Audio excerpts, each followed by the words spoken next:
Je pense on s'était dit que ce serait peut-être difficile. Parce qu'il y a eu l'affaire Ferrand, il y a eu l'affaire Koller. On a compris, je crois qu'on a agacé le pouvoir très fortement. Mais ce qui se passe en ce moment, c'est une riposte d'une violence vraiment surprenante. Moi, je suis quand même bénévole, on est tous bénévoles, on fait un boulot que le gouvernement devrait faire et on le fait avec pas beaucoup de moyens. On s'est rendu en mai devant l'Assemblée nationale, on avait bossé pendant 3 jours. L'agrément, ça sert à quoi en fait ? Expliquez à notre communauté. L'agrément, ça sert à empêcher que des affaires de corruption soient enterrées. C'est ce qui s'est passé dans le dossier Ferrand. Le dossier Ferrand, il était classé à Brest, on allait le chercher. Le dossier Koller, il a été classé au parquet national financier. C'est un dossier qu'on allait chercher aussi. Et maintenant, ces 2 dossiers sont devant un juge d'instruction. Voilà. Ça sert à ça, l'agrément. C'est hyper important. Il faut absolument qu'on l'ait. Je pense que si on a des difficultés actuellement, c'est qu'on a trop bien fait notre boulot. Et que le reste, c'est des opérations de déstabilisation pour créer du doute, en fait, et préparer l'opinion à un non-renouvellement. Et ça, il ne faut pas le laisser faire parce que... C'est votre interprétation. Oui, je vous donne mon interprétation. Et que finalement, j'entends absolument personne qui nous fait des critiques sur comment on mène nos dossiers, par exemple. Et voilà, on va continuer à faire ce bon boulot. Moi, je pense qu'il est vraiment nécessaire dans une démocratie. On a besoin de ça. Vous pensez qu'on est en démocratie encore ? On est en démocratie défaillante. Là, c'est officiel.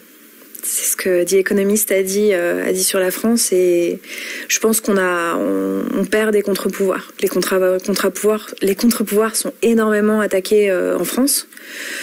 On aime ou on n'aime pas les gilets jaunes. Moi, je suis pas venue pour vous donner un positionnement politique. En revanche, je suis choquée, mais j'étais choquée dès le départ sur la manière dont des citoyens qui ont des revendications politiques ont été malmenés, frappés. Il y en a qui ont perdu des membres. Je trouve ça hallucinant. Pays avec notre argent, avec nos impôts. Ah oui, là, c'est même plus l'enjeu, en fait. C'est même plus l'enjeu. L'enjeu, c'est la santé des personnes, la possibilité pour des citoyens d'aller dans la rue avec des revendications politiques. Et moi, je suis extrêmement choquée de ça. Je vous dis pas que je soutiens forcément leurs revendications politiques, même si je les soutenais pas, je m'en fous. Je veux être dans un pays où les citoyens peuvent sortir dans la rue et manifester et dire qu'ils en ont marre.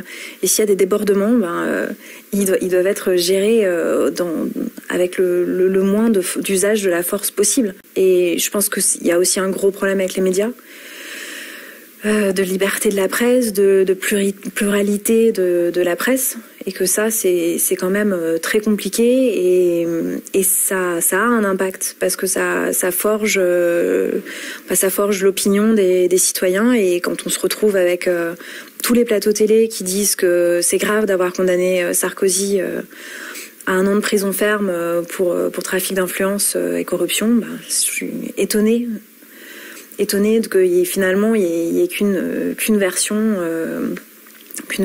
dans beaucoup de médias et qu'il n'y ait pas beaucoup de voix dissonantes. Et puis il y a les associations, et en ce moment il y a plein de trucs à dire parce qu'ils sont en train de bosser sur la PJL séparatisme, sur un espèce d'accord qui va être proposé, un contrat républicain proposé aux associations, où finalement on fait que leur redire ce qui est prévu dans la loi, et je comprends pas pourquoi. Pourquoi est-ce qu'on va faire signer un contrat aux associations en leur disant qu'il faut respecter l'ordre public ? Oui, en fait, tout le monde doit respecter l'ordre public. Et quand The Economist dit que la France est une démocratie défaillante, oui, je pense que ça fait même un moment que la France est une démocratie défaillante. Et c'est pas toujours intéressant pour les citoyens de se mêler de la vie publique, mais je crois qu'il va falloir le faire, en fait.